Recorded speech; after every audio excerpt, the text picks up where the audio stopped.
Boa noite. Mais uma vez, um prazer estar aqui para falar com vocês. E pode parecer que foi algo planejado, mas não foi. Eu escolhi o tema, na época, o Rodrigo, sem lembrar que era a véspera do dia do trabalho. E ficou parecendo realmente que era uma escolha proposital, né? Temática voltada para o feriado, mas na verdade foi uma grande coincidência e casou bem. Eu acho que pode ter sido Dedo do São Tomás. Dedo do São Tomás, exatamente. Então o tema é trabalho. E a minha esposa falou: nós vamos falar sobre direito do trabalho. Eu falei: não, não é direito do trabalho, vamos falar sobre trabalho. E é um passando. Pode ser que venha alguma coisa de direito do trabalho. Para quem não sabe, eu sou advogado trabalhista e professor de direito do trabalho. Então, minha área seria mais voltada para o direito. Mas eu nunca fiquei confinado assim, na parte jurídica, porque a parte jurídica é muito dogmática. Você estuda os artigos, os princípios, a solução dos problemas. E isso não é suficiente para você entender o fenômeno do trabalho. O fenômeno do trabalho é muito mais amplo, né? Como é a realidade, a dinâmica dos fatos. E o direito sempre corre atrás dos fatos. O direito ele é condicionado pelos fatos, embora condicione também. Então, hoje a gente vai tratar aqui do trabalho, uma perspectiva mais ampla, e com a ajuda de alguns filósofos, que eu vou citar ao longo da apresentação, e também algumas perspectivas futuras. Então, vou pegar a conteúdozinho. Vamos começar. A nossa primeira abordagem aí é uma abordagem feita por uma filósofa judia muito famosa, que é a Hannah Arendt. Não sei se vocês já ouviram falar, que escreveu aquele famoso livro sobre o Eichmann em Jerusalém, né, a banalidade do mal, totalitarismo. Ela estudava muito sobre ciência política. Mas uma época da vida dela, ela se preocupou bastante com a questão do trabalho. E o livro que ela escreveu sobre o trabalho se chama A Condição Humana, como se a nossa condição humana fosse necessariamente o trabalho. E ela então começa fazendo uma retomada dessa divisão entre a vida ativa e a vida contemplativa. Qual que seria essa divisão? Nós temos uma vida ativa que se dividiria em 3 aspectos, que nós vamos ver com mais calma daqui a pouco, que seria o trabalho, a obra e a ação. Nós vamos entender o que é. E por outro lado, nós teríamos a vida contemplativa. A vida contemplativa é a vida da teoria, a vida do pensamento, que não envolve necessariamente a ação. Então, a gente vai entender então que essa é uma divisão que preocupou bastante alguns filósofos gregos. Por exemplo, eu coloco ali embaixo, o Platão na República. Qual que era o ideal da República do Platão? Porque esse livro do Platão, a República, ele constrói idealmente, né, um aspecto ideal, o que seria um Estado perfeito para ele, o que seria a cidade-estado perfeito para ele. Então, Platão conclui que o ideal seria o rei filósofo preparando a polis para o modelo de vida filosófico. Quer dizer o quê? Para Platão, o ideal de vida era um ideal de vida contemplativo, um ideal em que você refletisse sobre a existência. Então, seria o que? A vida contemplativa e não necessariamente a vida ativa. E qual que era a liberdade, o conceito de liberdade para os gregos? O conceito de liberdade para os gregos ele envolvia 4 elementos. Primeiro, a inviolabilidade pessoal, ou seja, você teria direito à sua integridade física, ninguém poderia fazer nada com você. Independência de atividade econômica, você não precisaria trabalhar, suar o rosto, gastar a sua energia trabalhando. O direito de movimentação irrestrita e, eu pulei aqui, o status. Quando a gente vê então o conceito de liberdade para os gregos, a gente percebe que já dá para entender como é que vai ser a escravidão, né? Porque o escravo ele não tem nenhum desses elementos. O escravo ele não tem status, ele poderia ser castigado fisicamente, atividade econômica, ou seja, atividade penosa de garantir o sustento, era dele, do escravo, e ele não tinha o direito de movimentação irrestrito. Então, a partir dessa divisão da vida ativa e da vida contemplativa, a gente vai entender algumas coisas mais adiante, que a Hannah Arendt vai dizer que no nosso tempo a gente vai chegar a uma importância muito grande da vida ativa e a vida contemplativa perde muito da sua referência, da sua importância.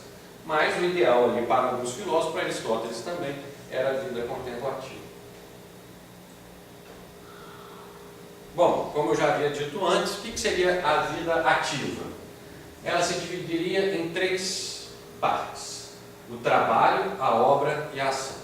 O que é o trabalho? O trabalho é o que faz o animal laborans. Esse é um termo utilizado por ela, que quer dizer o quê?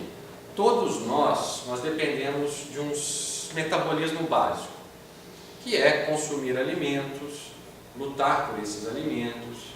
Então nós temos que nos cansar, nós temos que gastar energia para sobreviver. Então nós vivemos num metabolismo com a natureza, em que para existir a gente necessariamente tem que laborar nesse sentido. Então nós somos animais laboras, a gente trabalha para sobreviver.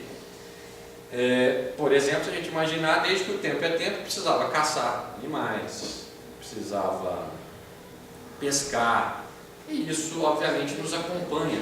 O ciclo vital ele depende desse aspecto que nós compartilhamos com os animais. Nós somos iguais aos animais nesse aspecto, por isso o animal labora. Nós precisamos nos alimentar, precisamos nos abrigar, precisamos nos proteger. E isso, ela diz, isso é um ciclo que não termina. Nós somos seres que precisamos nos alimentar hoje, mas nós vamos deglutir, nós vamos passar pelo ciclo normal da alimentação, e daqui a pouco o que vai acontecer de novo? Teremos fome novamente. Isso não termina nunca. E isso não deixa nenhuma obra para trás, pois é um ciclo que se consome ali mesmo. E nós precisamos nos cansar para fazer isso. Nós temos a fadiga e as penas para conseguir se alimentar, e isso não se resolve. A gente não consegue uma abundância eterna. Se eu conseguir me alimentar hoje, se eu cacei um animal hoje, comi hoje, resolvi meu problema hoje. Amanhã vou ter que fazer o quê? Caçar novamente, me alimentar novamente, e assim no outro dia, no outro dia, no outro dia. E isso é a nossa característica animal. Um animal que labora. Um animal laborans, na expressão utilizada pela Hannah Arendt. Dentro ainda da vida ativa nós temos a obra. O que é a obra? A obra é aquilo que faz o homo faber. Veja então que já não é mais animal, é homo. O homem é um ser que fabrica, ele faz. Ele na sua ação, ele não só precisa do alimento, daquilo que se consome, como ele constrói utensílios, ferramentas, cadeiras, mesas, paredes, que permanecem no tempo.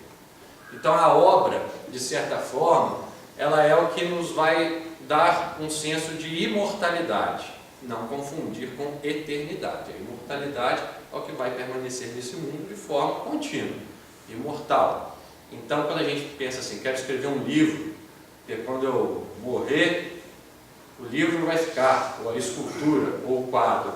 Isso é uma característica do Homo faber, porque o Homo faber ele não faz um trabalho que se consome, que é um metabolismo. Não, ele constrói, ele usa a sua capacidade mental e física, artesanal, para construir os utensílios.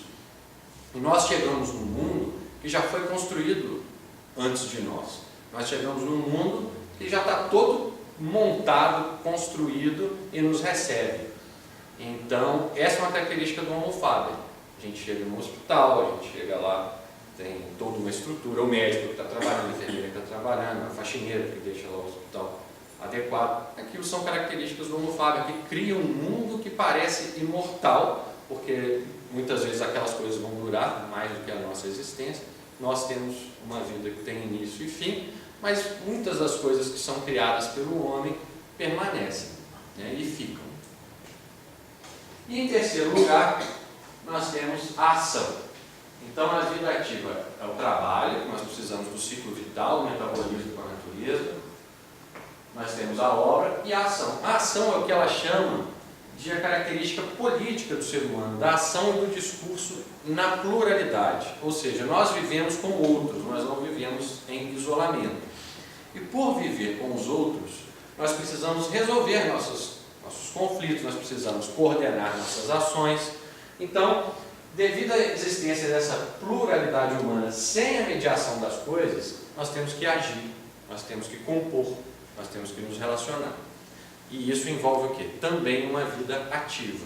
Né? Se eu debato, se eu convenço, se eu, de certa forma, preciso dos outros para eu existir, eu também estou agindo. É uma ação e é um discurso ao mesmo tempo. É a maneira que eu também estou no mundo. Então, a vida ativa, ela passa também pela pluralidade, que é diferente da vida contemplativa, porque a vida contemplativa você pode vivenciá-la sozinho, sem ninguém. Você pode refletir e tentar trabalhar o seu autoconhecimento, as suas reflexões, as suas teorias, sem necessidade de alguém com você. Aí você não precisa estar na vida ativa, você pode estar somente na vida contemplativa. Bom, vamos lá.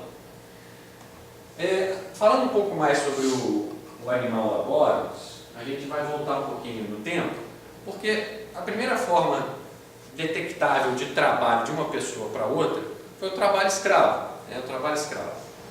E o trabalho, na sua história, na civilização humana, ele foi mais tempo considerado algo ruim, algo penoso, uma punição, do que algo bom. Essa visão do trabalho como algo positivo é recente, historicamente, poucos séculos para cá. Historicamente, o trabalho era algo ruim. Se a gente pegar a raiz etimológica da palavra trabalho, da nossa língua portuguesa, ela vem de uma ferramenta de tortura chamada tripalho, uma ferramenta de tortura. Então, vejam só, a ideia original de trabalho era o quê? Tortura. E também o pônus, em grego, de onde vem a nossa palavra o quê? Pena. Pena, uma punição.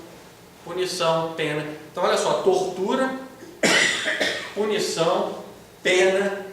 O trabalho sempre teve essa conotação, até pouco tempo atrás, que foi alterado, mas a ideia sempre foi essa, porque, principalmente, o trabalho se ligava a quê?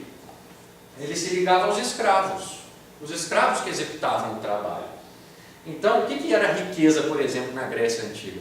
A riqueza era uma liberdade para a atividade pública, porque aquele que tinha o status, a inviolabilidade, aqueles elementos que a gente viu no slide anterior, essas pessoas que tinham aqueles 4 elementos de liberdade, elas não precisavam o quê? Gastar sua energia trabalhando, porque tinha escravo trabalhando para ela.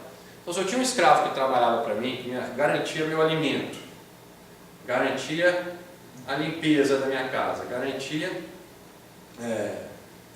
a casa em que eu vivia. Então aí sim eu tinha liberdade para ir para a ágora e discutir os destinos da democracia, grega, no caso. Então eu poderia ter tempo para filosofar, como Sócrates teve. Então, por quê? Tinha alguém trabalhando por trás. Existiam os escravos garantindo que aquele trabalho acontecesse. E a escravidão na antiguidade, olha um trechinho para vocês aqui, ela tem, olha só que interessante. E já no tempo de Solon, o grande legislador grego, a escravidão era considerada pior que a morte. Desde então, a filosíquia, o amor à vida e a covardia passaram a ser identificadas como servilismo. Assim, Platão pôde acreditar ter demonstrado o servilismo natural dos escravos pelo fato de estes não terem preferido a morte à escravidão. Então, o que era mais corajoso da parte da pessoa? Preferir a morte à escravidão. Está na República 386A. Na resposta de Sêneca às queixas dos escravos, pode-se encontrar ainda um reflexo tardio dessa atitude, abre aspas, para Sêneca. Com a liberdade tão ao alcance de nossas mãos, existe ainda alguém que seja escravo? Sem a virtude que sabe como morrer, a vida é escravidão. Então, para que se compreenda a atitude dos antigos em relação à escravidão, convém lembrar que a maioria dos escravos era de inimigos derrotados e que geralmente só uma pequena percentagem era constituída de escravos natos. Então, vejam que coisa. Os escravos, eles eram tanto despojos de guerra quanto uma coisa que você pegava. E na guerra, qual é um dos motivos de você também guerrear? Para conseguir coisas. E você conseguia, além de artefatos e ferramentas e coisas, você também pegava o quê? Pessoas. Eram despojos de guerra, os escravos. Então, a grande origem da escravidão na antiguidade era o quê? Vencidos em batalhas. Aí que você escravizava.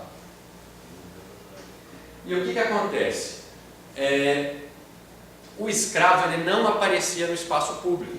Porque no espaço público, quem poderia debater, quem poderia filosofar, quem poderia discutir os rumos da polis, eram os livres. Obviamente os escravos não podiam. Então os escravos eles ficavam escondidos na privatividade, ou seja, na vida privada, nas casas juntos das mulheres. As mulheres também não podiam. E também há quem diga porque a mulher trabalhava de outra forma. Então quem trabalhava ficava escondido do espaço público. A mulher, porque ela cuidava dos filhos, ela tinha o trabalho do parto, né, que é um trabalho, e o escravo. Eles ficavam escondidos dentro de casa, ou no espaço privado. E aí a gente vê que a palavra privada, né, a vida privada também tem um lado de privação, né? O que se oculta e o que se mostra. Você oculta o escravo, você oculta a mulher, porque eles faziam o quê? Eles trabalhavam naquele ciclo que não termina, que é o trabalho. Então, o escravo tinha que garantir a existência da casa, a mulher também tinha que garantir a existência. Então, aquele trabalho não era visto no espaço público. O que era visto no espaço público era o quê? As discussões políticas dos homens livres, de guerras, mesmo econômicas. Trabalhar significava ser escravizado pela necessidade, e essa escravização era inerente às condições da vida humana. Pelo fato de serem dominados pelas necessidades da vida, os homens só podiam conquistar a liberdade dominando outros, que eles, à força, sujeitavam à necessidade. Então, se eu tinha necessidade, tanto quanto o outro, de passar pelo ciclo vital, de me alimentar, de conseguir alimento e tal, e eu não queria fazer isso, eu ia ter que arranjar o que para fazer no meu lugar? Escravos. Então, essa é a ideia. Então, a escravidão na antiguidade não era para obtenção de lucro, mas para excluir o trabalho das condições da vida do homem, para não precisar trabalhar e poder se dedicar à vida pública. Vida pública nesses termos antigos, né, da Grécia Antiga. Chegamos então à ideia do homo faber, depois da parte do animal laborans, do ciclo, do metabolismo, que todo dia nós temos que lutar para sobreviver. Até hoje vai sempre ser assim. Nós chegamos ao homo faber. O Locke, no segundo tratado dele sobre o governo, ele usa essa seguinte expressão: o trabalho de nosso corpo e a obra de nossas mãos. Então aqui a gente vê essa distinção entre o que é o trabalho do animal laborans e a obra do homo faber. A diferença, né, que a gente já viu lá atrás. Uma é o metabolismo que se reproduz, que a gente tem que passar por isso, e o outro é o que a gente deixa, o que a gente constrói, o que a gente manipula, que nós usamos nossas mãos e nosso conhecimento, nossa habilidade para deixar esse mundo. E aí nós avançamos um pouco, porque vamos chegar num outro tipo de trabalho, que é o trabalho artesanal, que é um trabalho mais sofisticado que o trabalho puramente do sociometabolismo da existência. E aí nós temos as guildas medievais, por exemplo, e os ofícios no domínio privado também. Quando a gente para pensar nas corporações de ofício na Idade Média, o que eram as corporações de ofício? Eram estruturas hierárquicas bastante rígidas, que tinham os mestres, contramestres, companheiros e aprendizes, que tinham trabalhos artesanais, carpinteiros, ferreiros, marceneiros, pessoas que tinham capacidade manual, um conhecimento, e que também trabalhavam normalmente o quê? Em oficinas de família. Ou seja, ainda o trabalho permanece o quê? Longe do espaço público. O trabalho não aparece no espaço público. O trabalho continua na privatividade. Você trabalhava dentro do local onde você morava, mesmo nessas guildas da Idade Média. E aí a gente entende também um pouco desses nomes, das confrerias, né, as confrarias, porque são irmãos, né, a ideia é privada, os companhões. E aí a gente entende também que companhia, mesmo a palavra companhia, que até hoje tem essa ideia do capitalismo, das companhias, né, nos sistemas, por exemplo, no Brasil as companhias são sociedades abertas, né, que podem, a lei das SA, a gente tem lei das sociedades anônimas, companhias são sociedades anônimas, mas lá na Idade Média existia esse nome companhia. E o que é a companhia do latim? É cum panis, né, você comer o pão com os seus companheiros, com os seus que trabalham junto com você. Então a ideia é, nós vivemos como irmãos trabalhando em conjunto dentro dessas corporações de ofício. Esse trabalho das corporações de ofício é típico da Idade Média e tinha características bastante próprias. Quais são as características? Primeiro, tinha uma estrutura hierárquica, como eu falei. Quem detinha o maior conhecimento manual e intelectual acerca daquela atividade, vamos supor um ferreiro, era o mestre. E abaixo do mestre você tinha os companheiros e os aprendizes, que eram meninos de 12, 13 anos, que muitas vezes os pais pagavam para ele poder aprender aquele ofício, aquela determinada atividade. Segundo lugar, segunda característica, regular a capacidade produtiva. Ou seja, eles trabalhavam sob encomenda. Eu encomendo uma mesa de você com 8 cadeiras. Quem vai fazer aquilo no tempo próprio é a corporação de ofício. É o mestre com os seus companheiros que vai fazer aquilo de acordo com o tempo dele. E ele vai estabelecer a época de entrega de acordo com a sua capacidade produtiva, do número de encomendas que ele tem, do número de pessoas que trabalham na corporação. Então, quem regula a capacidade produtiva é a própria corporação. Ela recebe a encomenda, ela faz de acordo com a sua capacidade. Então, ela regulava o mercado. Terceiro, a técnica de produção é controlada por quem? Por eles mesmos. Eles guardavam a técnica, tanto que as pessoas pagavam para os seus jovens e adolescentes aprenderem alguma coisa, porque eles que detinham a técnica. Então, eles controlavam isso, era um conhecimento que era muito importante, eles detinham para eles. Limitaram o acesso à categoria de mestre, essa hierarquia existia, todo mundo não podia ser mestre ao mesmo tempo, então o mestre ficava no topo da cadeia, podia ter mais de um mestre, dependendo do tamanho da corporação, e vários companheiros e aprendizes. Isso numa hierarquia mais básica. E o companheiro, para se tornar mestre, tinha que abrir a possibilidade de ele fazer uma prova de obra mestra. Ele tinha que demonstrar sua capacidade, ele tinha que mostrar que ele tinha o nível de fazer uma mesa ou cadeira daquele, porque é uma atividade manual que depende de uma capacidade de artesanato, né? Você tinha que aprender bem aquilo. E obviamente a gente está falando de Idade Média, tinha essa ideia também de hereditariedade. Por exemplo, se o companheiro casasse com a filha do mestre, poderia virar mestre mais fácil também, porque ali estava na linha da hereditariedade, né? Então, era uma maneira de burlar a dificuldade. E aí vem uma outra característica bem importante das corporações de ofício, das guildas medievais, que era o quê? A restrição à concorrência interna e externa. Mesmo no tempo que eles limitavam o trabalho internamente para quem virava mestre, ou seja, a concorrência interna, eles também restringiam a concorrência externa. Quer dizer o quê?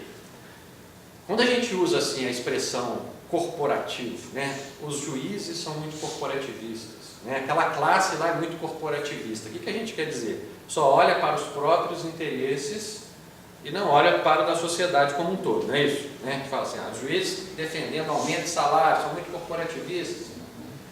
Isso vem dessa época, porque quando a gente fala assim das corporações de ofício, elas não admitiam concorrência.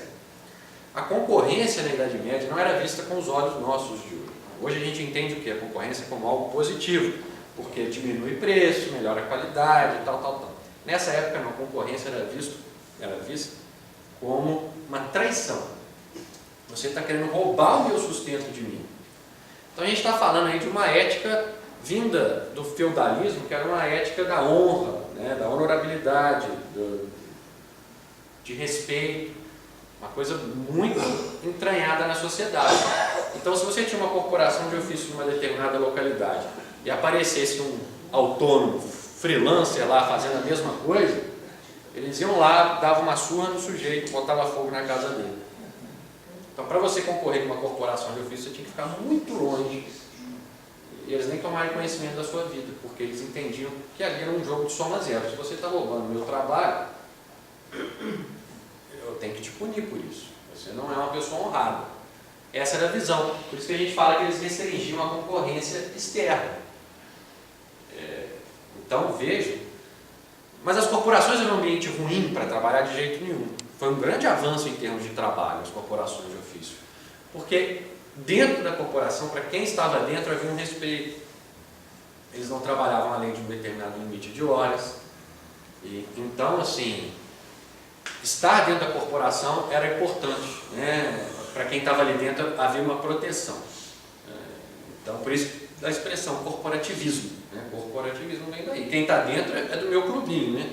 Mas quem está fora eu não quero nem saber. Essa era a ideia. Mas aí o que acontece?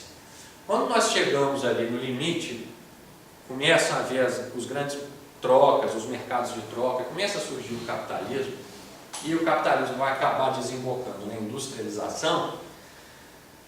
Você não consegue compatibilizar uma estrutura que impede a livre circulação do trabalho com um sistema capitalista que depende basicamente da livre circulação de trabalho.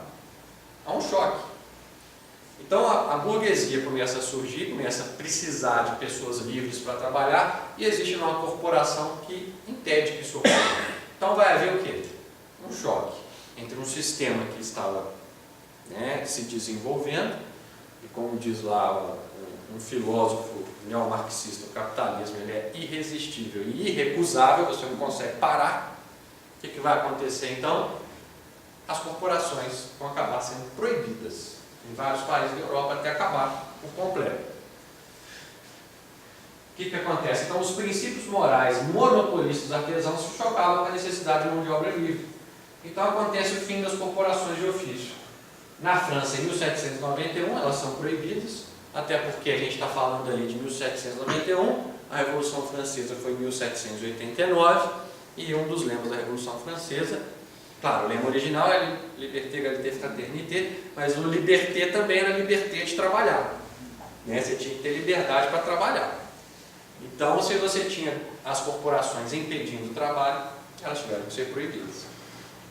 E na Áustria, aqui tem um texto bem mais adiante ali na história, 1859, a justificativa da legislação que proibiu as corporações de ofício diz isso. Para a indústria austríaca, a concessão de completa liberdade de movimento deixou de ser uma questão de mero progresso, maior bem-estar, para tornar-se uma condição necessária de sua capacidade de competir.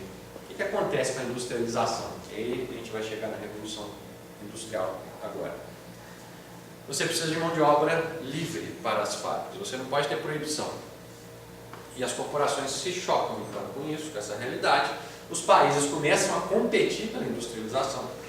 Existia uma competição muito grande, começa na Inglaterra, mas logo um país mandava espião para lá no outro ver o que estava sendo feito, para voltar e trazer para fazer aqui igual, e assim a Revolução Industrial se espalhou, né?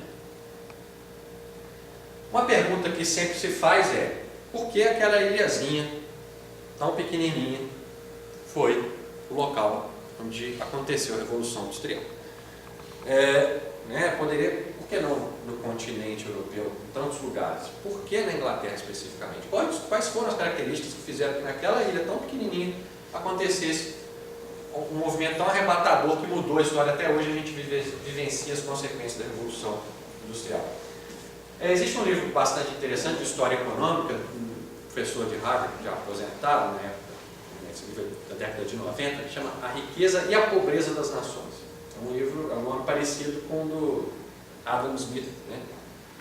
E ele tenta explicar nesse livro por que os países, alguns ficaram ricos, outros ficaram pobres. E aí nesse livro a gente encontra essa explicação. Por que a Grã-Bretanha? E ele diz o seguinte: primeiro, ela era bastante avançada no uso do combustível fóssil, né? O carvão que vai dar origem à Revolução Industrial. Existia uma crescente eficiência na agricultura, liberando mão de obra para outras atividades. Se você não precisa de todo mundo lá garantindo comida, vai ter gente o quê? Para trabalhar em outras atividades. Um avançado sistema de transporte, se você pegar os mapas da época, né, da ilha, você vai ver que ela era cheia de estradas e de canais, e aquilo tudo se comunicava. Isso facilita a circulação de produtos, de mão de obra, da própria produto agrícola para chegar e alimentar as pessoas.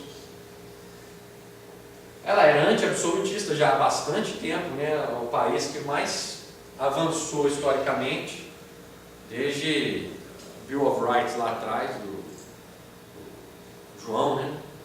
E já diminuindo os poderes do rei, diante de uma nobreza que também tinha poder, e depois a burguesia também viria a ter, mas ela já era anti-absolutista há bastante tempo. Existia muita manufatura caseira em regime de empreitada. Regime de empreitada ali quer dizer o quê? Regime de encomenda. Não existia muita corporação de ofício na Inglaterra, igual como existia no continente. Aquelas corporações que impediam a concorrência, eram monopolistas por natureza, elas não existiam com força na Inglaterra. Então permitia o quê? Que as pessoas trabalhassem isoladamente, sem uma estrutura hierárquica institucionalizada que impedisse isso. E havia uma grande classe média, professores, advogados, médicos, então existia já uma grande classe média. Então a Revolução Industrial acontece lá, né? As máquinas vão sendo inventadas, o tear mecânico. Olha só que interessante, a população de algumas cidades na Inglaterra, antes ali no limiar da Revolução Industrial, e 40 anos depois. Manchester, 35 mil habitantes, foi para 353 mil. Pouquíssimo tempo. Em Leeds, 53 para 153. Birmingham, 23 mil para 183 mil. Sheffield, 46 mil para 111 mil.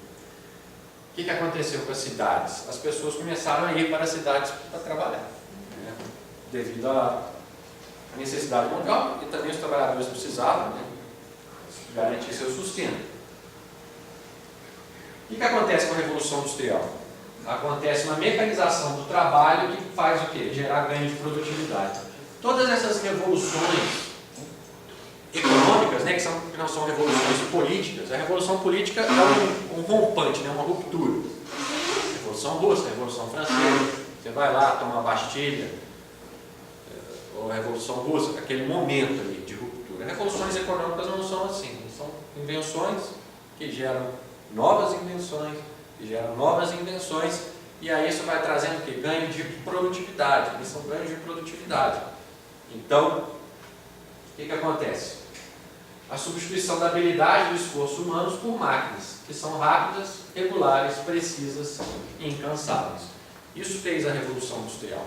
Nós já passamos por outras revoluções de ganho de produtividade na agricultura, muito antes, né, muitos séculos atrás. Quando o ser humano, para puxar o arado, ele tem uma força pequena e um cansaço muito maior que um cavalo. Você colocar um cavalo, você está tendo um ganho de produtividade. Não deixa de ser uma revolução, um ganho de produtividade. A Revolução Industrial também foi um ganho de produtividade. E aí nós estamos vivenciando a nossa geração o quê? O ganho de produtividade da Revolução Tecnológica. Daqui a 100 anos eles vão estudar nessa época. Porque não existia antes da internet esses meios de comunicação remotos que fizeram esse ganho enorme de produtividade. Bom, e como surgiu o trabalho nas fábricas? E aqui, olha só um relato de como era a vida daqueles tecelões na Inglaterra antes da Revolução Industrial. Olha só. Os tecelões descansavam e divertiam-se por mais tempo ao longo da semana. Depois trabalhavam duro perto do final da semana para cumprir a entrega e cobrar no sábado. Então guardem bem, eles entregavam a encomenda no sábado. Nas sextas-feiras podiam até parar a noite trabalhando, para entregar no sábado. As noites de sábado, depois de entregar, eles reservavam para beber. E o domingo também era regado a cerveja. A segunda, Santa Segunda, era igualmente um dia santo, e a terça era necessária para recuperar-se de tanta santidade. Eles bebiam sábado à noite, domingo, segunda, terça, e tinha que entregar sábado. Aí começava a trabalhar quarta, quinta e sexta, virava a sexta para entregar no sábado. sob encomenda, nas suas próprias casas, né? Não havia industrialização ainda. Depois que industrializa, olha lá, existe a disciplina da fábrica, a presença do patrão e criação de regras, horário para intervalo, etc, etc. A pergunta que a gente deve se fazer é a seguinte: como é que você troca aquela vida lá por essa de cá? Só tem um jeito: pagando. Então vai surgir o quê? O trabalho assalariado. O trabalho assalariado. Essas pessoas não tinham mais encomendas para fazer em casa. E para garantir o sustento, elas teriam que ir atrás de onde estivesse o emprego, que era o quê? Do dono da máquina. Então agora você vem até a minha máquina, no meu galpão, você vai passar o dia aqui trabalhando. Aí a pessoa, tudo bem, eu vou, estou precisando, e está aqui o seu pagamento. Então surge o trabalho assalariado, que, tal como ele veio na Revolução Industrial, não tinha existido até então. Em Roma existia o aluguel do trabalho, mas era uma outra história, a locação do trabalho.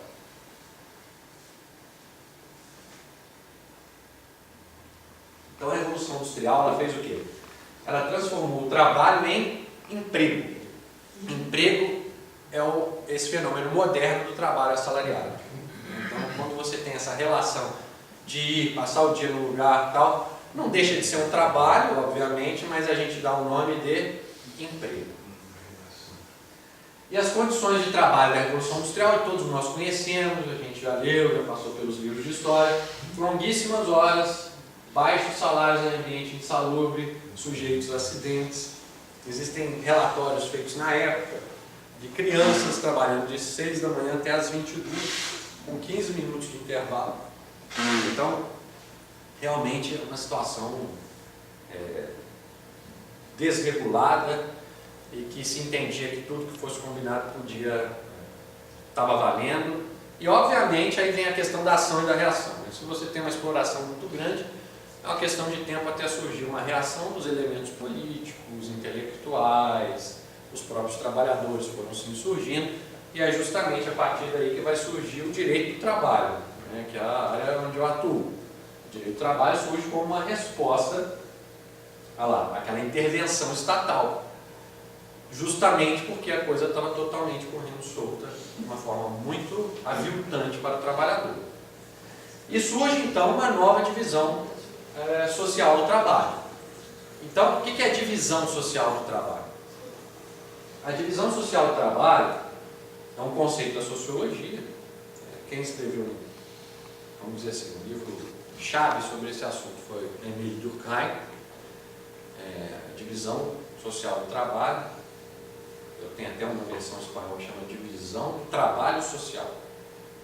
Então, mas o conceito divisão social do trabalho, o que é a divisão social do trabalho? É a amplitude de tarefas que são realizadas em um sistema social. Pode variar de todas as pessoas fazerem a mesma coisa, a cada pessoa ter um papel especializado. Então, por exemplo, as divisões de trabalho simples, elas geram uma maior coesão social, porque existe um estilo de vida comum. Vamos imaginar as tribos nômades de caçadores-coletores.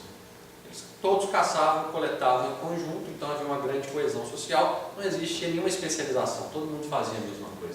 Então, uma atividade bastante rudimentar, tribal. Já quando existe uma divisão de trabalho muito complexa, existe uma interdependência. Porque eu faço uma coisa, mas eu preciso da coisa que você faz, eu não faço a mesma coisa que você. Então isso leva a uma união, as diferenças levam a união, porque eu não vou ter tudo sozinho. E é curioso que na República de Platão, a explicação dele, né, durante o livro é para chegar ao ápice do rei filósofo, como é que seriam os mais preparados para governar, etc. e tal. Mas para ele chegar nesse ponto lá na frente do livro, ele começa mais cedo falando o quê? Da divisão social do trabalho, que eu não me lembro mais em que parte do livro que está, mas ele começa a discussão lá daqueles personagens, né, do Platão, sempre é um diálogo platônico. Fala, mas é melhor que eu seja o sapateiro e o agricultor, ou é melhor que eu seja só o sapateiro e o outro seja agricultor, e eu faço o meu sapato, e faço um sapato bem feito para o agricultor me vende a comida? Aí o que responde lá ao Sócrates fala, melhor mesmo. Então, essa ideia de cooperação dentro da divisão social do trabalho quer dizer o quê? Porque você não vai fazer tudo ao mesmo tempo. Você vai fazer aquilo que você faz melhor, e isso gera uma ideia de união, de cooperação e ganhos também de produtividade. Então, na República de Platão a gente já encontra. Claro que a intenção do Platão era o quê? Vamos dividir, é melhor que cada um faça bem aquilo que ele é vocacionado para fazer, para ele chegar lá na frente na conclusão e dizer o quê? Quem é o melhor vocacionado para comandar a cidade? Após o filósofo, né? Então ele queria trabalhar com a divisão social do trabalho para concluir a visão política do livro. Olha, o Adam Smith, o economista na Riqueza das Nações, ele observou pela primeira vez a divisão social do trabalho no capitalismo. Olha só o que ele fala. Ele foi numa fábrica de alfinete, observou o que acontecia lá. E aí ele fez esse relato. Um homem estende o arame, outro endireita, o terceiro corta, o quarto segura estendido, o quinto lima uma das extremidades para receber a cabeça, para fixá-la. A cabeça. Para fixá-la, é preciso executar uma operação muito específica, assim como para branquear os alfinetes. Até embrulhá-los constitui-se em si uma ocupação. E desse modo, a importante atividade de fabricar alfinetes é dividida em aproximadamente 18 operações distintas. Adam Smith calculou então que 10 trabalhadores poderiam fazer mais de 48.000 alfinetes por dia. Mas se todos tivessem trabalhado separadamente e de uma maneira independente, sem que nenhum deles tivesse sido treinado para essa atividade específica, certamente não teriam conseguido individualmente ter feito 20, talvez nenhum alfinete por dia.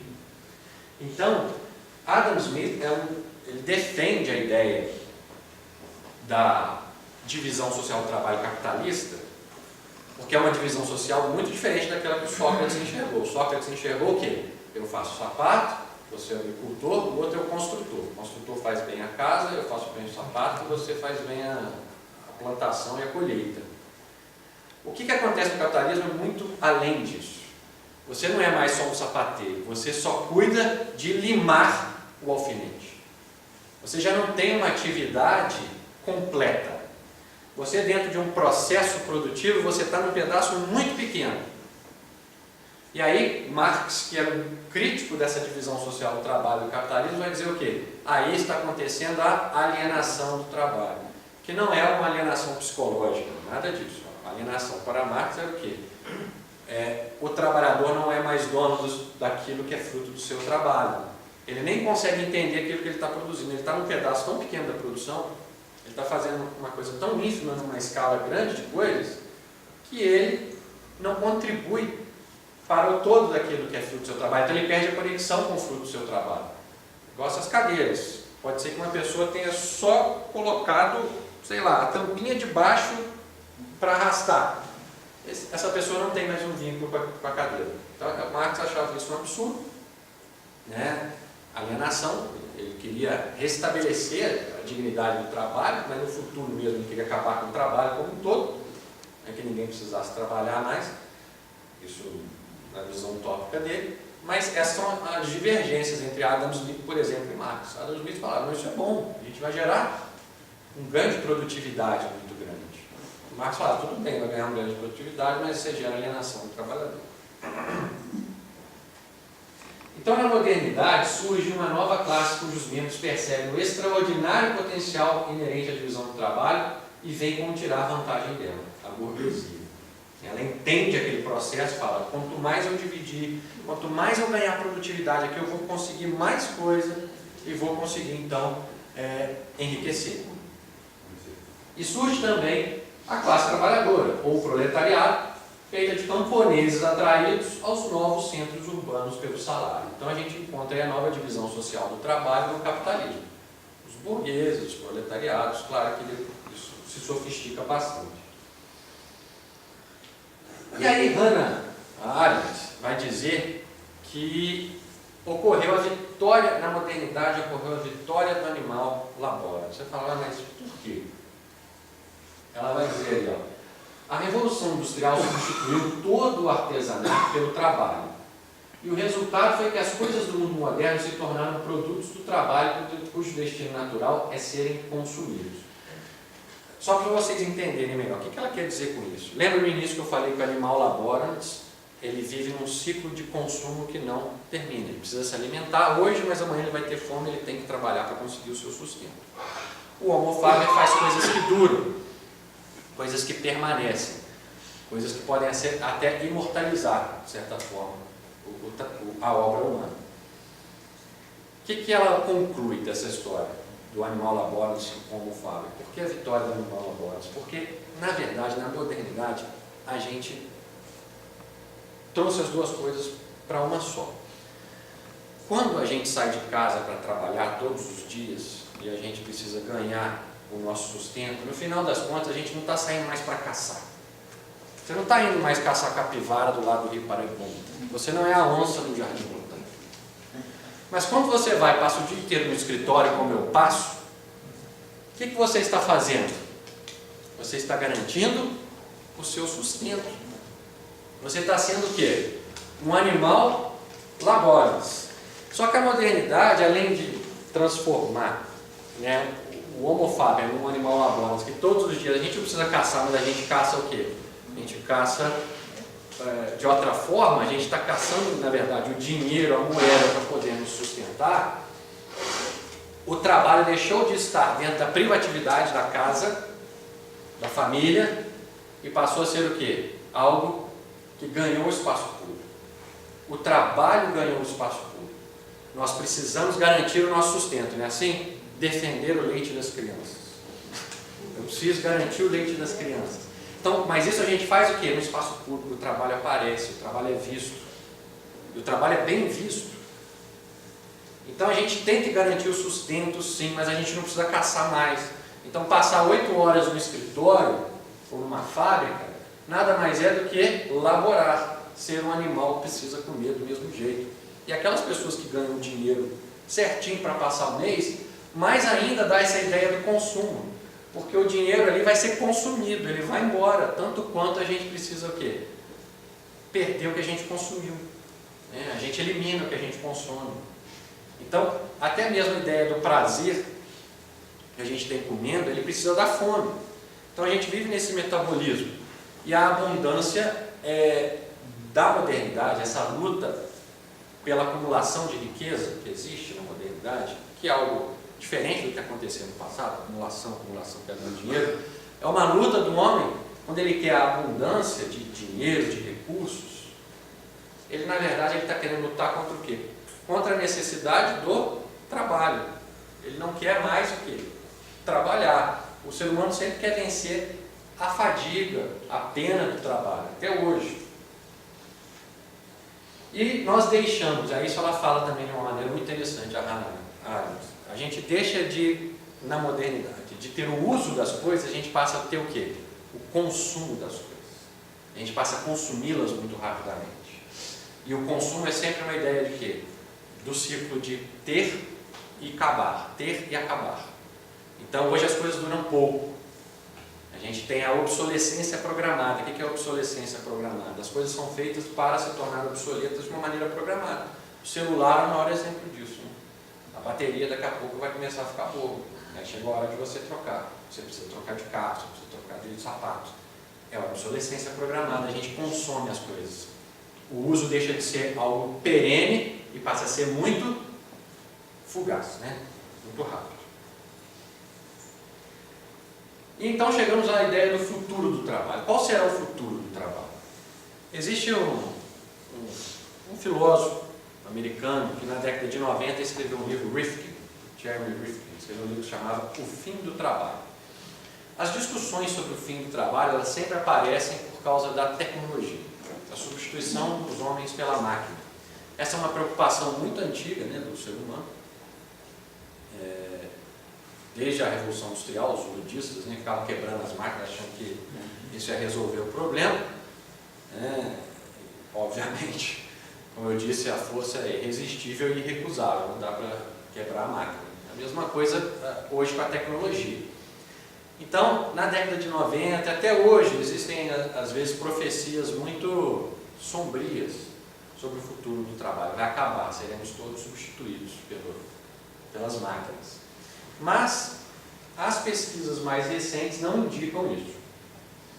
Entre 1995 e 2015, o emprego total cresceu continuamente, tanto entre os países da OECD, que são os desenvolvidos, quanto no mundo.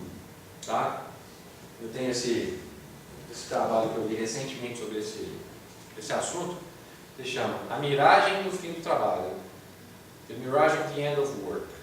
É uma miragem. E aí eles fazem uma revisão assim, de todas as pesquisas recentes sobre esse assunto, um quadrinho, com várias pesquisas, aqui, de vários países. E, por exemplo, você pega a França, 10% dos trabalhos estão em risco de substituição pela tecnologia. Alemanha, 14%. E aí tem as metodologias aqui, claro, não vou entrar nesses detalhes. Existe só um estudo de Oxford, que é considerado bastante exagerado, ele fala que seria 47%, mas é bem criticado.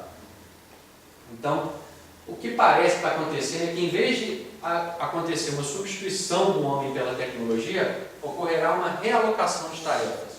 Porque se a gente pegar um trabalho, ele é dividido em tarefas. Não é um trabalho, eu não faço só uma coisa. Quando eu tenho um trabalho, um emprego, eu faço N coisas ali dentro. São tarefas que envolvem capacidades. Então, se eu pegar ali, talvez algumas tarefas daquela atividade sejam substituídas por máquinas, mas às vezes não todas. Até porque muitas atividades dependem da interação humana. Dependem de você ter o toque, a compreensão. Quando existe uma atividade que depende da interação humana, essa então não vai ser substituída pela máquina.